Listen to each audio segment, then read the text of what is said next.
그러니까 기본적으로 보수가 아닌 거죠. 보수라는 거는 기존 질서에 대한 존중을 바탕으로 거기서 이제 점진적인 변화를 추구하는 게 보수인데 지금 국힘의 주류나 여기는 보수가 아니고 그냥 반체제 세력인 거예요. 반국가 세력이지. 반국가. 윤석열이 자기가 그렇게 욕했던 반국가 세력이 반국가 세력이죠. 본인이네요. 네. 아, 심각한. 헌재 결정도 무시. 뭐 그리고 마음에 안 들면 법원도 때려부수고. 네. 그게 반국가 세력이죠.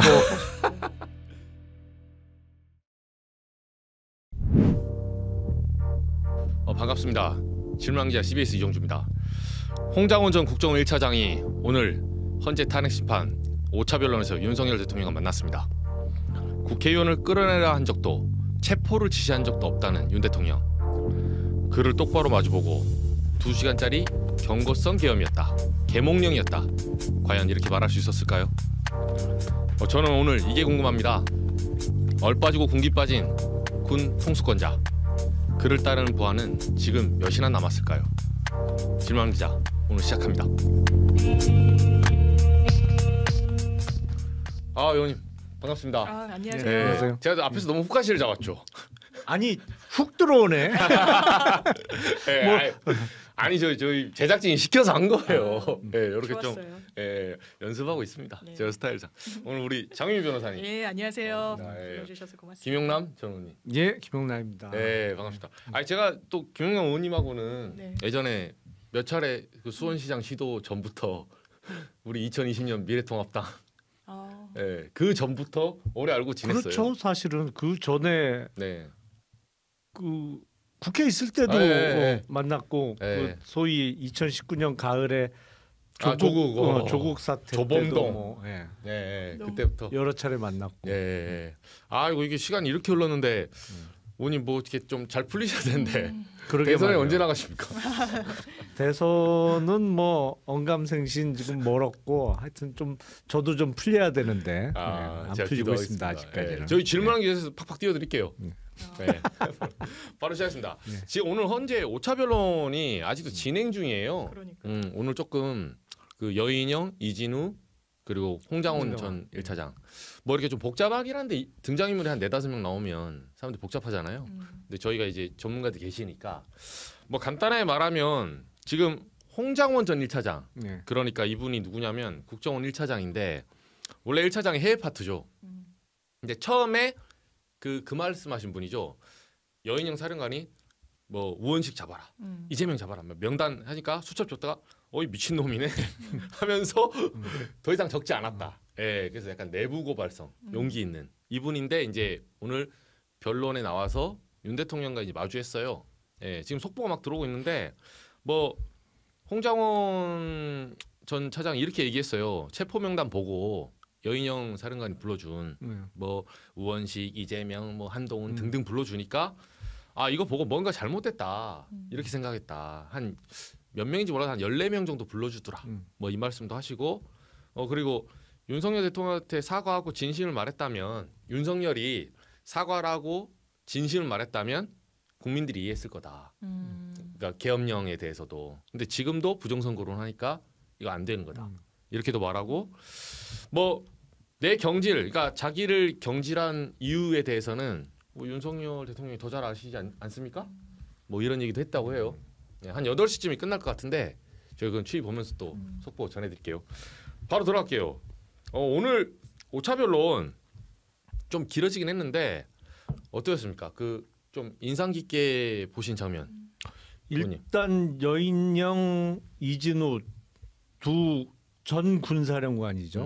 뭐 방첩사령관 그리고 수방사령관 출신의 두 장성은 일단 자기 어떤 변명, 자기가 형사법정에서 할 거를 예행 연습했다라는 느낌이 있어요. 그러니까 전체적인 취지는 뭐냐면 계엄이 적법하다고 생각했다는 거지 적어도. 그렇죠. 그리고 국군 통수권자인 대통령의 명령이기 때문에 나는 안 따를 수 없었다. 그러니까 나는 대통령의 명령에 따랐을 뿐이다. 그래서 법률적으로는 일종의 뭐 정당 행위다 나는. 그리고 내가 군인이 어떻게 비상계엄 선포 여부가 적법한지 불법한지를 판단할 수 있겠냐. 명령하면 따르는 거지 나는. 내가 의사결정권자가 아닌데. 네. 그런 취지예요. 그러면서 구체적인 사실과 관련해서는 거의 답변을 거부했거든요. 그러니까 구체적인 사실과 관련해서는 사실과 다른 이야기를 했다가 또 위증죄가 추가될 수 있는 리스크는 피해가면서 총론적으로는 나는 명령에 따랐을 뿐이다라는 취지의 주장을 한 것이고 그 두 사람은 이제 이미 기소가 되어 있는 상태고 홍장원 전 국정원 1차장은 입장이 다르죠. 그렇죠. 기소되는 사람이 아니잖아요. 그쵸. 그러니까 본인이 경험한 사실을 사실대로 얘기하고 있을 거라고 좀 생각이 되는데 그거 다 본인 입장에서 얘기를 한 거예요. 증인들도. 네.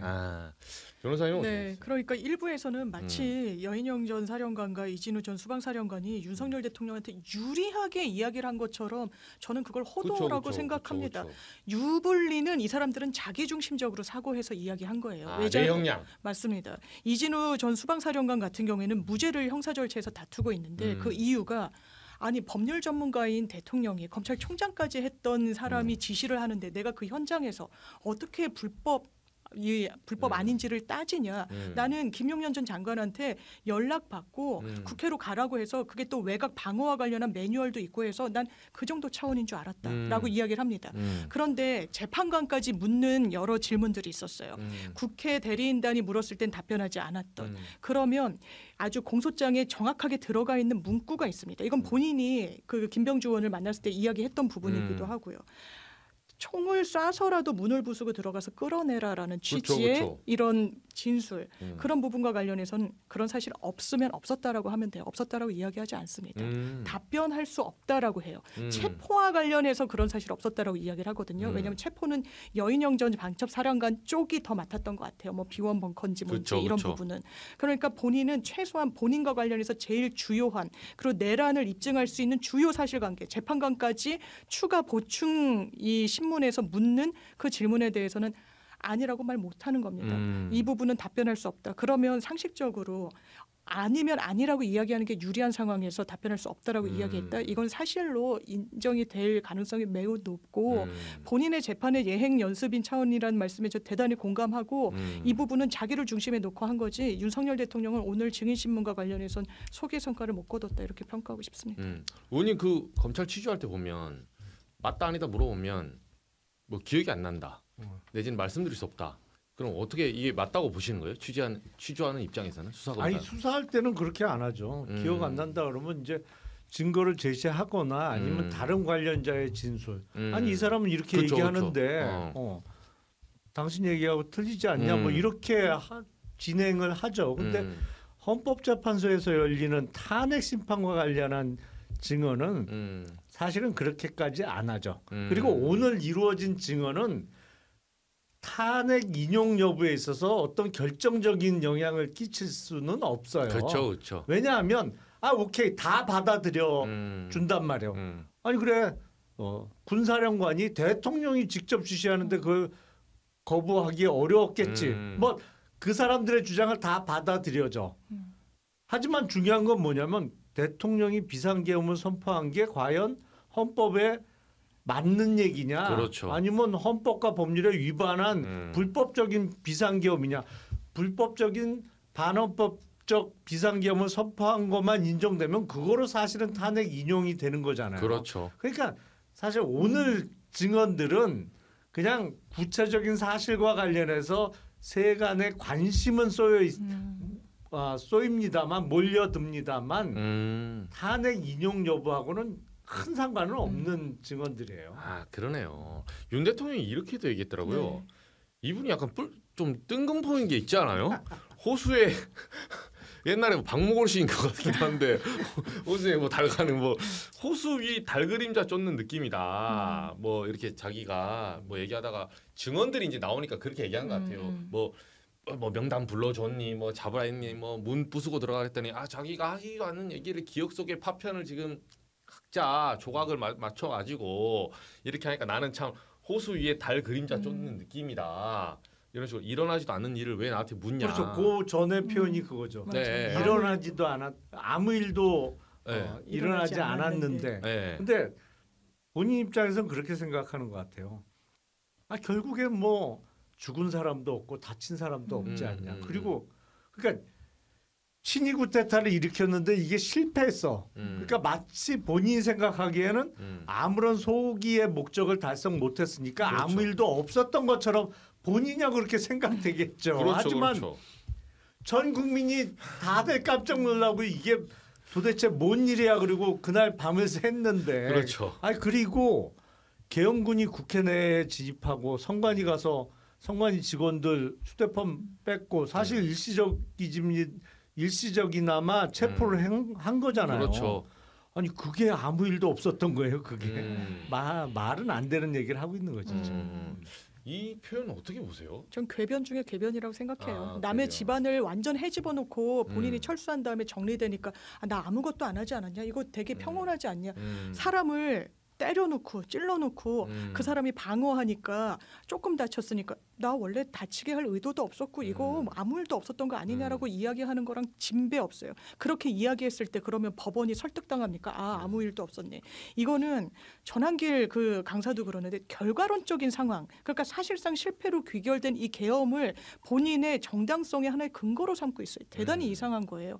실패라고는 얘기 못 하겠죠. 본인의 원래 그런 의도였다고 또다시 억지 논리를 개발해서 이야기하는 거야. 나 원래 이렇게 조금 하고 2시간만 하고 병력 투입도 최소화만 하려고 했던 거야.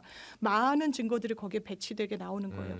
2차, 3차 계엄 내가 할 수 있으니까 지금 뭐 하는 거냐. 막 잡아 넣어라. 이런 이야기를 하고 있는 많은 아주 구체적인 일관성 있는 진술들과 배치되게 이야기하는 단 한 사람. 윤석열 대통령인 거죠. 이거 파면 뒤집을 수 있겠습니까? 아니요. 이거는 완전 사건이 산으로 가는데 거긴 의도가 있는 거죠. 정치적인 사실상의 소란을 피우려는 의도가 있는 거죠. 이게 영상이 한번 있어요. 짧게 한번 보시죠. 이거 달 그림자 쫓는 실제 아무런 일도 일어나지 않았는데 뭐 지시를 했니, 지시를 받았니, 뭐 이런 얘기들이 마치 어떤 호수 위에 떠 있는 달 그림자 같은 거를 쫓아가는 그런 느낌을 좀 많이 받았고요. 예. 제가 그 마크메 때 보면 윤 대통령이 술자리 서서 주워 드는 건 많아요. 예. 그래서 뭐 미국 좋아하시고 뭐 FBI는 말이야 뭐 이거부터 시작해서 근데 찾아보면 다 이상한 거야. 집에 와서 기사 쓰라 찾아보면 불분명하고 이게 맥락 이게 맞나? 그런 걸 이제 편하게 얘기할 때는 이제 전형적인 구라라고 얘기를 합니다. 네, 그죠. 사실 확인이 안 되거나 사실 확인을 해보면 약간 그건 아닌데 이런 경우에 아니 제 대표 중에 하나가 뭐냐면 괴벨스 얘기를 하면서 이런 얘기를 하더라고요. 그러니까 저도 이제 히틀러 책 좀 읽었거든요. 이번에 이제 또 나치 독재 얘기하시더라고. 이제 힌덴부르크 대통령 그 아시는지 모르는데 이분은 바이마르 결국 힌덴부르크가 나치당이 키워가지고 입법권이 행정권으로 이양되잖아요. 결과적으로 히틀러가 비상대권을 한다는 게 지금 계엄령처럼 국회를 파괴하는 거예요. 그러면서 이제 잡았는데 민주당이 무슨 행정 권력이 있다고. 아니 계엄은 자기가 했잖아요 지금. 근데 민주당이 일당 독재? 일당 독재는 정권 교체가 불가능해야 돼요. 말하자면 그게 독재라고 하는 거지. 아니 4년 후에 수선거 잘하면 되지 않습니까? 근데 그래놓고 독재 타령하고 요분이 약간 주특기 같더라고. 이게 언뜻 들으면 그렇다게 들려. 언뜻 들으면 아니 그러니까 그 속칭 구라가 센 사람들은 어떻게 얘기를 하냐면 사실과 다른 얘기를 하거나 아니면 사실 확인이 안 돼. 그러니까 그렇죠. 세계에서 가장 길이가 긴 강은 뭐 이러면 이제 대충 답은 나온단 말이에요. 근데 그런 얘기를 안 하고 수량이 가장 많은 강은 이거 힘드네요. 그러면 이거 뭐 확인도 잘 안 돼. 황한지 뭔지 아니 그거 수량은 그때그때 다르다가 답이죠. 비 왔을 땐 많은 거고 건기엔 적어지는 건데 그런 식으로 이제 얘기를 한단 말이에요. 어제 그 국힘 지도부가 면회를 갔잖아요. 그렇죠. 그치도. 가갖고 이제 나경원 의원이 그런 얘기를 전했어요. 맞아요. 나치도 선거로 당선됐다. 아니 근데 그건 맞지. 그거는 맞는데 마치 그걸 민주당에 빗대서 하는 얘기처럼 전달이 됐는데 저는 그 얘기 좀 맞아. 윤통도 선거로 집권했지. 그렇죠. 그렇잖아요. 그렇죠. 선거로 짓고 난 다음에 독재. 다 가지려고 이거 마음대로 국회 마음에 안 들어 뭐 선거 결과도 아이 천차나 그러니까 다 가지려고 했던 거지. 그러니까 본인에게 딱 해당되는 얘기예요. 그게 맞네요. 그렇잖아요. 네, 내가 나치다 이 소리 하시는군요. 아니 저도 그러니까 제가 다른 방송에서 네. 국민의힘의 대선 캠프에도 계셨던 한 법조인이 되게 국민의힘의 선거 전략 그리고 지금도 어떤 홍보와 관련해서 나치즘을 대단히 연구한다는 취지로 이야기를 하셨어요. 그리고 뭐 칼슘이트 결단주의 맞아요. 뭐 이런 이야기를 하면서 그 당시에 구수했잖아요 대통령이. 그러니까 계속 그 독재 시대의 헌법을 뭐 공부하고 이러면서 이게 각인된 것 같다 뭐 이런 평가를 하셨을 때 제가 속으로 뭐 공감은 어느 정도 해도 방송에서 이 정도까지 얘기해도 되나라는 생각을 했었는데 이 며칠 뒤에 윤석열 대통령이 나경원 의원을 통해서 오히려 민주당이 나치다 뭐 이렇게 이야기를 하는 걸 보고 제가 대단히 놀란 거예요. 이거는 정말 이렇게 되치기를 해도 이런 되치기는 없다라는 생각이 들었고 정말 윤석열 대통령이라는 저는 원래는 정치인에 관심이 있었던 거죠. 대통령이니까. 근데 인간 윤석열에 대해서 생각하게 되는 거예요. 그렇죠. 이 정도의 어떤 초식을 가져가는 사람이라면 어떤 멘탈일 것이며 어떤 삶을 살았을 것이며 검찰에 있을 땐 잘했을까? 대통령은 그리고 다른 조직에 있을 땐 물음표가 사라지지 않는 거죠. 그렇죠. 누군지 사실은 사실과 다른 얘기를 되게 많이 했네요. 그 그분이요? 캠프에 있던 사람이 누군지 모르겠는데 그러니까 79학번이니까 유신 때 대학을 들어간 건 맞아요. 근데 그 5공화국 때는 시험이 계속 안 됐고 결국에 시험된 건 91년도에 됐기 때문에 운이 뭐 늦게 된 거 아니에요? 아니 저보다 1년 빨라요. 1년 제가 92년도에 됐고 그러니까 91년도는 뭐냐면 87년도에 개원하고 나서 그러네요. 한참 후에 시험된 거라 옛날 집중해서 유신헌법이나 5공화국 헌법을 열심히 공부했으면 그때 됐겠지 시험이. 그러네요. 그것도. 근데 그래서 떨어졌네. 옛날 그 개정헌법으로 해야 되는데 계속 헌법 옛날 거 쓰니까 꽈랑 나오죠 그렇게 하면. 비상대권 뭐 이런 거 답안지 쓰고 자기 생각 푼 거야. 할 수 있어 임마. 알겠습니다. 이제 또 변호사고 두 분 다 헌법에 또 그 법조인이시고 이제 또 이게 또 나름대로 구력이 있으시니까 어제 공소장 제가 갖고 와봤어요. 와 이거 진짜 저 어제 눈알 빠지는 줄 알았습니다. 저는 이제 법학과가 아니라서 101페이지. 뭐 내용이 많다고 해서 다 이제 전부는 아니에요. 근데 여기가 가나다라 바로 뭐 가 땡땡 나 땡땡 이렇게 나와서 요걸 추론한다고 이제 저는 좀 읽어보면서 써서 읽었는데 좀 공소장 어떻게 보셨습니까? 기억나는 어떤 부분이 있으시다면? 아니 역시 저는 제 예상이 맞았다. 왜냐하면 초기에 최상목 경제부총리가 이제 쪽지라고 표현했습니다만 사실은 지시문이잖아요. 문건이었죠. A4 문건이에요. 지시문건을 받았다. 근데 보지도 않고 뭐 넣어놨다가 차관한테 건네줬다고 하고 조태열 외교부 장관 받았다는 사람은 두 사람밖에 없었죠. 그럴 수가 없다. 이게 그렇죠. 공직사회에서 그런 일은 일어나지 않는다. 그렇죠. 각 장관한테 다 전달되는 지시문이 분명히 있었고 총리도 안 받았을 리가 없다. 이게 왜냐하면 경제부총리가 8페이지인데 그렇죠. 그러면 그 앞에 1페이지부터 7페이지는 누구한테 갔다는 거냐. 그리고 국무위원 중에 경제부총리가 넘버 2인데 서열 2등이잖아요. 그러면 1페이지부터 7페이지 사이에 경제부총리보다 서열이 낮은 외교부 장관이 앞에 위치했을 리도 만무한 거고. 그러네요. 말이 안 된다 그건. 근데 역시 근데 공소장 내용을 보면 각 장관별로 지시문이 있었던 거예요. 그러니까 이상민 당시의 행안부 장관도 지시문에 나와 있는 대로 일부 언론사에 대한 단전단수를 지시한 거고. 그러니까 이게 상식에서 어긋나는 얘기는 나중에 확인해 보면 이거는 사실이 아닌 거야. 상식에 어긋나는 주장들은 보면. 맞아요. 이 윤석열 대통령 여기서 또 입만 열면 저희가 진짜 속칭이 입벌구라고 입만 벌리면 구라. 저도 이럴 줄 알았어요. 변호사님 어떻게 보세요? 아니 저도 충격적인 장면 중에 하나는 사실 단전 단수를 언론사에 대해서 단행시키려고 했다는 거예요. 이상민 행안부 장관을 통해 가지고. 그래서 소방청장이 뭐라고 얘기했습니까? 지시를 받았다고 이야기해요. 그쵸. 본인도 조사를 받고 있어요. 심지어는 일부 언론에서는 밑에 하달까지 했다라고까지 나오고 있어요. 실제로 감행하려고 했던 거죠. 이게 어떻게 위헌 위법이 아닐 수가 있습니까? 이를테면 뭐 민주당의 카톡 검열이다 뭐다 이렇게 이야기하는 거, 전 비판은 새길 부분이 있는데 정말 언론의 자유에 대해서 누가 훼손을 했는지 어떻게 단전단수? 왜냐하면 그때 계엄 때도 국회에 다 이렇게 뭔가 조명이 달린 모자를 쓰고 들어갔잖아요. 맞아요. 네. 그것도 사실상 누가 그러더라고요. 군 경험이 있는 분이 이거 단전하려고 그렇죠. 하는 거다. 불 꺼지면 그런데 이제 국회 계신 분이 이건 그러니까 어쨌든 헌법기관이라서 비상전력 가동이 가능해서 아예 원천적으로 차단을 하더라도 항시적으로 전기는 공급이 되게끔 설계가 돼 있다고 하더라고요. 그리고 그걸 뭐 점검했다는 이야기도 있고, 이거는요 완전 국가 시스템, 국가 기능, 언론, 헌법기관 할 것 없이 뭐 선관위까지 완전 마비시키려고 했다는 게 이 공소장에 정확하게 담겨 있는 겁니다. 아니 저도 이게 진짜 저는 볼 줄 몰라가지고 어제 이제 했는데 56페이지입니다. 56페이지부터 61페이지까지 나중에 혹시 보세요. 보실 분 볼 수 있으면 이게 이제 의원실에서 받은 그 자료가 이제 돌았는데 여기 보면 제가 이제 개인적으로 공부했는데 저도 이날 이제 새벽에 그 회사로 집합됐어요. 잡혀갈까봐. 저희가 아마 장유미 변호사님도 김용남 전 의원님도 아마 삐언벙커에서 만날 확률이 높아요. 제가 보니까. 일단 우리 셋은 삐언벙커에서 유튜브 하면서 그럴 가능성이 높은데 아무튼 그날 나오면서 제가 제일 궁금했던 거는 아니 막으려면 막고 국회 앞을 봉사하려면 하고 뭐 누구는 담 넘어 들어가고 누구는 못 들어가고 이러길래 나중에 알아봤어요. 이게 정반합 처음엔 막았다가 중간에 13분 좀 풀어줬다가 다시 막더라고요. 근데 여기 공소장이 그대로 나옵니다.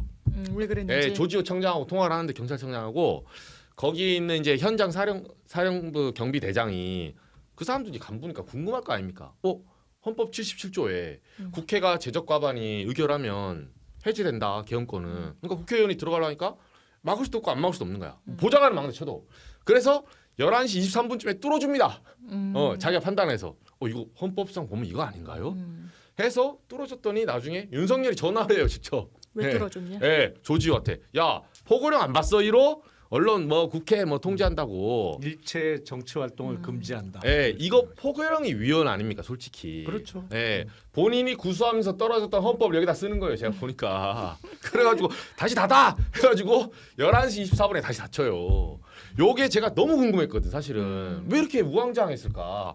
그러니까 왜 중간에 열어줘. 안 열어야지 했더니 이게 구수의 실력으로 초반부터 다른 답안지 채점자를 납득을 못 시킨 거예요. 그 경찰도 상식이 있으니까 이러니까 여러 번 떨어진 거다. 제가 이렇게 생각을 했어요. 왜냐면 그게 의아했었죠. 왜 누구는 못 들어가고 누구는 들어가 이상하잖아요. 했는데 그게 지시에 의했던 거죠. 뚫었다는 거는 이게 법리에 너무 맞지 않으니까 현장에서의 판단이 있었던 건데 그걸 막아서라고 했는데 어떻게 이걸 2시간짜리 아이 장난 같은 계엄이라고 이야기를 합니까? 그렇죠.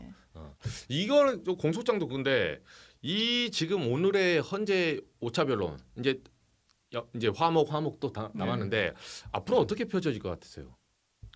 그래서 그 증인 신문이 2월 13일까지는 예정되어 있죠. 근데 문제는 거기서 기일을 더 열 거냐 말 거냐가 관건이잖아요. 그렇죠. 그래서 피소추인 측은 어떻게든 연장하려고 할 거고, 그렇죠. 뭐 이런저런 그 증인을 더 신청하든지 아니면 어디 사실조회를 신청을 하든지 이런 방법으로 시간을 좀 끌려고 할 거고. 재판관들은 제가 보기엔 이 정도 했으면 충분하다고 생각하는 분들이 많을 것 같은데 모르겠습니다. 8명 의견이 뭐 다 그럴지 아니면 일부는 뭐 더 들어봐야 되는 거 아니냐. 뭐 대통령 탄핵 여부를 결정하는 건데 뭐 그럴 수도 있어요. 그래서 결국엔 제가 보기엔 이제 결심을 하면 대략 뭐 한 빠르면 2주 아니면 3주 정도 후에는 결정을 할 텐데 이른바 선고를 할 텐데 파면 결정이든 뭐 기각이든. 저는 뭐 이거 파면을 별로 의심하지는 않아요. 그렇죠.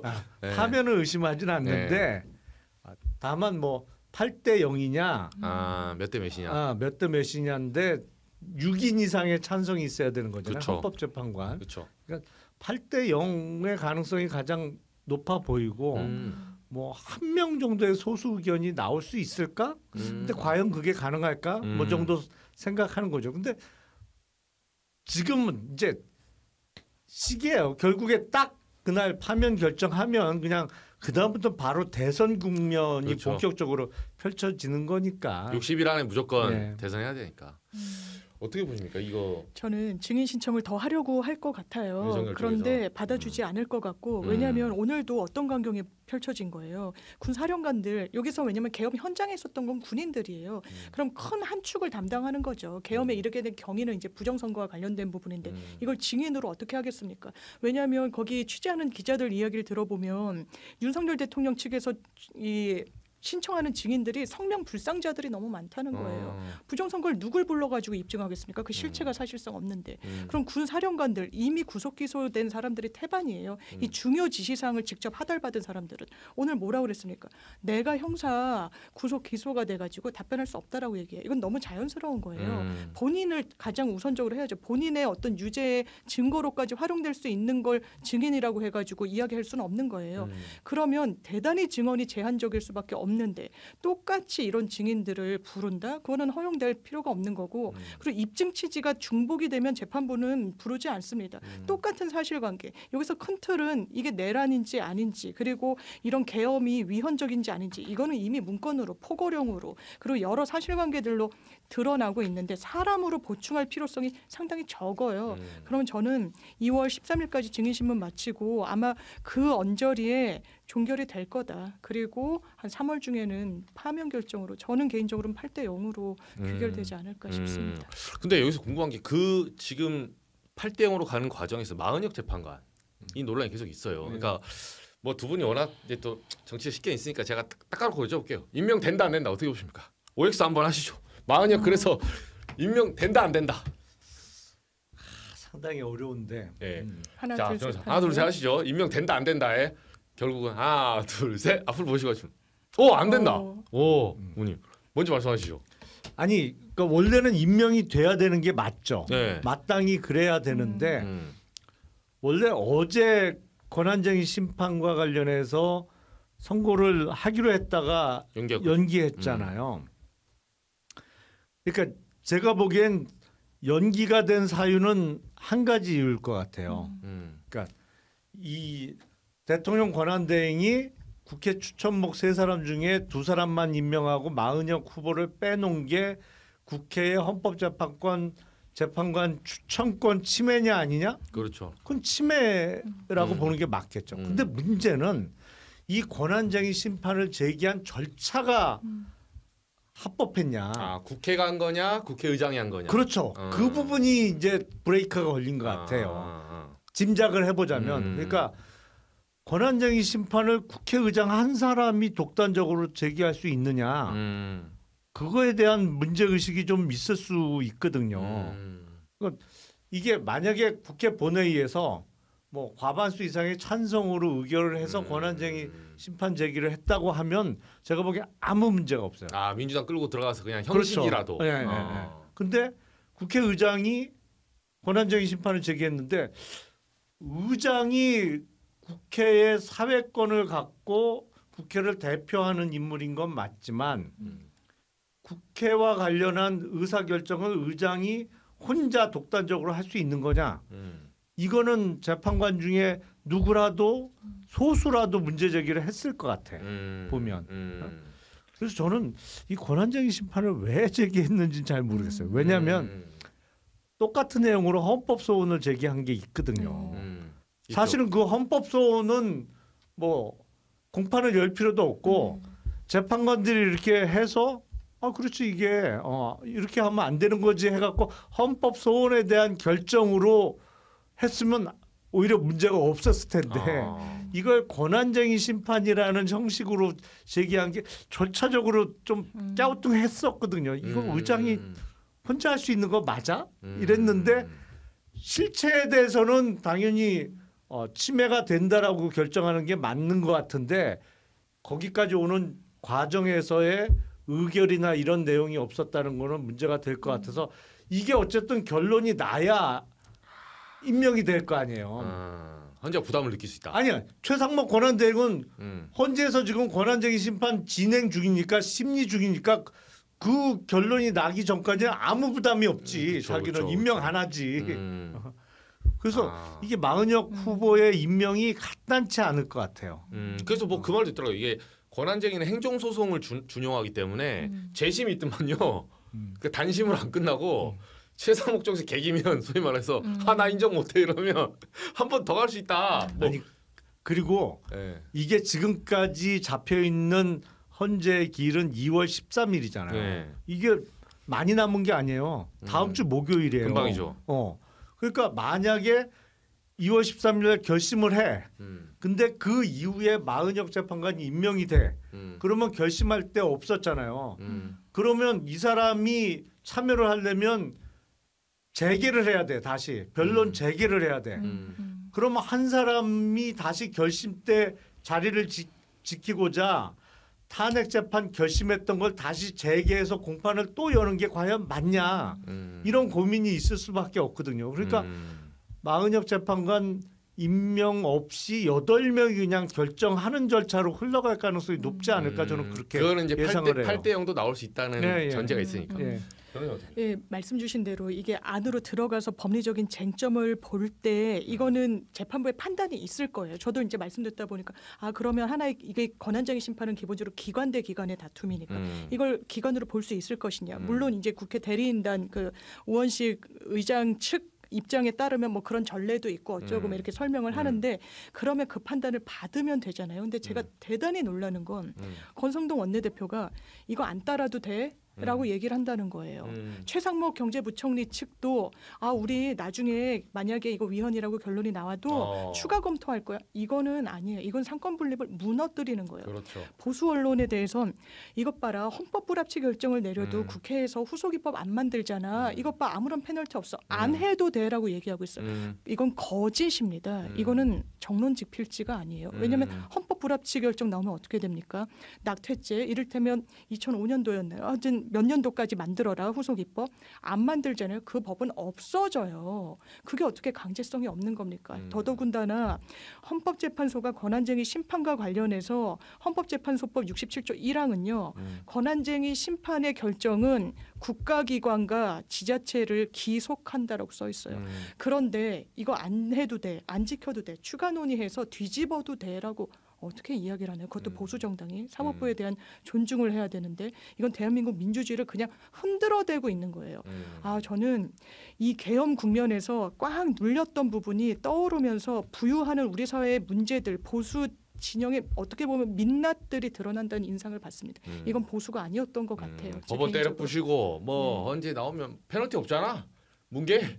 그러니까 기본적으로 보수가 아닌 거죠. 보수라는 거는 기존 질서에 대한 그렇죠. 존중을 바탕으로 거기서 이제 점진적인 변화를 추구하는 게 보수인데 지금 국힘의 주류나 여기는 보수가 아니고 그냥 반체제 세력인 거예요. 반체제 세력. 얘 빨갱이구나. 반국가 세력이지. 반국가. 윤석열이 자기가 그렇게 욕했던 반국가 세력이 반국가 세력이죠. 본인이네요. 네. 심각합니다. 헌재 결정도 무시. 그리고 마음에 안 들면 법원도 때려부시고. 네. 그게 반국가 세력이죠. 그 마지막 하나 좀 빠뜨린 건데 이게 조금 약간 어려운 그 좀 혼선이 있어요. 독자들을 위해서는. 왜냐하면 제가 보니까 3트랙으로 가거든요. 하나는 형사 절차상 지금 이 사령관들에 대한 아까 말했던 내란죄에 대해서 검찰이 수사한 게 하나 있고 이 총칭에서 윤석열에 대한 탄핵 심판이 하나 있고 헌재에서 그리고 이제 별개로 국회에서 국정조사가 있어요 지금. 네, 이게 이제 여러 개의 기사가 쏟아지니까 사람들이 이 어디서 말했지 막 이렇게 하는데 오늘 이 시간에 또 이제 곽종근 국회 이제 내란특위 국정조사에서 그 곽종근 전 특수전 사령관이 그러니까 이분 의원 빼라 요원 빼라 했었던 바이든 날리면 시즌 2 요거 가지고 오늘 했는데 궁금한 거 딱 하나요. 저기 저 보시면 저분은 이제 처음에 김병주 의원하고 이제 처음에 그 유튜브 했을 때 이제 요원이라는 거 뭐 의원이라고 고친 거 논란이 됐는데 오늘 국민의 의원들이 대놓고 조지더라고요 한마디로. 그 말 바꾼 거 아닙니까? 막 곽규태 의원하고 막 하는데 이분은 이렇게 말해요. 아니 의원입니다. 의원입니다. 어찌됐든 앞에 거 anyway 그렇다 치고 뭐가 뭐 되든 간에 의원이에요 하는데 국민의원들이 왜 이렇게 조지는 건가요? 그 어떻게 보세요? 저런 태도는 효과가 있어요? 뭐 효과를 떠나서 일단 국힘은 방향 설정을 잘못한 거죠. 방향 설정? 예. 네. 아니 왜냐면 여기서 언제까지 저걸 할 수 있을지 모르겠습니다만 내란이 아니다 내지는 뭐 비상계엄이 정당했다라는 그 스탠스를 언제까지 취할 수 있겠냐고. 제가 보기엔 헌재 결정 나서 대선 스케줄 정해지고 국민의힘의 대선 후보가 누군가가 선출이 되면 아마 거의 90%의 확률로 이제 손절할 거예요. 윤석열 측과는. 손절해야지 자기 선거 치러야 되는데. 그렇죠. 네? 엔진 갈아 끼고 다시 가야 되는 거죠. 그러니까 그 상황이 되면 지금 오늘처럼 곽종근 전 특전사령관의 진술을 탄핵하기 위해서 난리를 쳤던 국힘 의원들이 오늘의 스탠스를 유지할까? 저는 아니라고 봐요. 그때 가서는 또 말이 확 바뀔 거야. 그러니까 지금 분위기 파악을 아직까지 잘못해갖고 저럴 뿐이지 저거 오래 못 간다고 저는 봅니다. 변호사님 어떻게 보세요? 곽종근 전 이게 왜냐하면 맥락이 있어요. 처음에 김병주 의원의 그 유튜브 채널에 나왔을 때 그 상황을 어떤 지시를 받았는지 막 설명을 해요. 그러면서 본회의장 앞에서 본인한테 지시가 내려왔다는 게 끌어내라고. 심지어 대단히 구체적으로 이야기를 했어요. 문짝을 도끼로 부수고라도 안으로 들어가서 맞아요, 끄집어내라. 뭐 이런 취지로 얘기하는데 이 사람이 요원이라면 특수전 사령관이죠. 그러니까 요원이란 말이 입에 붙은 거에서 요원을 끌어내라 이렇게 얘기를 해요. 그러니까 맥락상 요원일 리가 없으니까 김병주 의원이 요원이 아니라 의원이죠. 이렇게 확인을 하니까 의원이라고 바로 잡으면서 막 본인 이 주장을 해요. 근데 최근에 한 보수 일간지에서 요원인지 의원인지 그 주장이 나오니까 따져봐야 된다라고 하고 익명의 법조계 인사들을 인터뷰해서 정정당당하면 본인 실명 밝히고 의원인지 의원인지 법리적으로 따져보라고 얘기하는 게 맞다라고 생각해요. 이거를 어떤 법조인이 이게 사실은 의원이 아니라 요원이었네라고 이 맥락상 설명할 수 있습니까? 이를테면 저만 해도요. 변호사님 이렇게 부를 일이 많은 거예요. 우리 사무실에 다른 변호사님. 그럼 뭐 기자를 만나도 다른 의뢰인을 만나도 그냥 부지불식간에 변호사님 이렇게 이야기할 때가 있어요. 너 변호사님이니까 너 상대방 변호사로 인식한 거지. 이렇게 하면 답이 없는 거예요. 이거 맥락상. 그래서 본인이 설명하잖아요. 그 당시에 내가 발화자로서 어떤 내용으로 어떤 의식으로 이 말을 했는지. 그리고 그럼 요원이라고 하면 그건 말이 됩니까? 요원을 왜 끌어냅니까? 본회의장에 들어가 있지도 않았는데요. 그리고 누가 요요제이라는 표현 쓰더라고요. 요원을 요원으로 제압합니까? 요원은 나오라고 지시하면 나오는 상황이었어요. 어떻게 끌어내란 표현을 씁니까? 거짓말에 부한해동하고 있다. 국민의힘 의원들이 정치인들이 부끄러운 줄 알아야죠. 알겠습니다. 오늘 저희가 이게 시간이 훅 갔어요. 근데 제가 이제 뭐 여러 가지 많은데 헌재 재판이 아까 말씀대로 딱 되는 순간에 헌법상 60일 안에 대선해야 돼요. 네, 저희가 좀 러프한 바둑으로 보면 한 8수 앞을 내다보고 그래서 이거만 국민의힘 그러니까 뭐 민주당 그렇다 치고 국민의힘 대선 후보 누가 된다. 자 1번 김문수, 2번 오세훈, 3번 한동훈, 4번 홍준표. 자 변호사님도 자 1, 2, 3, 4 중에 누가 됩니까? 2번 오세훈. 그러니까 저간의 사정 다 해서 어쨌든 오세훈. 저도 정말 오세훈 대표가 그나마 경쟁력이 있다고 판단 받을 거고 전략적 선택을 국민의힘에서 한다면 오세훈이란 주자를 내세우지 않을까 생각합니다. 오세훈하고 그러면 이재명 후보, 오세훈 시장하고 붙어서 이재명 대표가 이긴다? 지금 어쨌든 야당이 유리한 선거가 될 수밖에 없는 지형이죠. 지형 자체가 뭐 현직 대통령이 친위 쿠데타를 일으켰다가 실패해서 생기는 대선이니까 여당이 정권 재창출을 한다는 거는 좀처럼 일어나기는 어려운 상황인 거는 틀림없죠. 변호사님도 그러고 보세요. 저는 이재명 대표가 민주당의 주자가 될 가능성이 매우 높고 그러면 아마 민주당이 이길 가능성이 지금으로서는 알겠습니다. 이재명 대표님 여기 보고 계십니까? 김용남 의원님이 결국 파이널에서 이재명 대표 이긴답니다. 네. 저희가 사실 민주당 독자들에게 호소를 하고 있어요. 아니 무슨 뭐 맨날 말하면 저 CBS 왔다 갔다 한다 이러길래 제가 사실 공정한 방송을 위해서. 그래서 그 중도가 어려운 거예요. 어렵습니다. 중도의 길을 걷다 보면 네.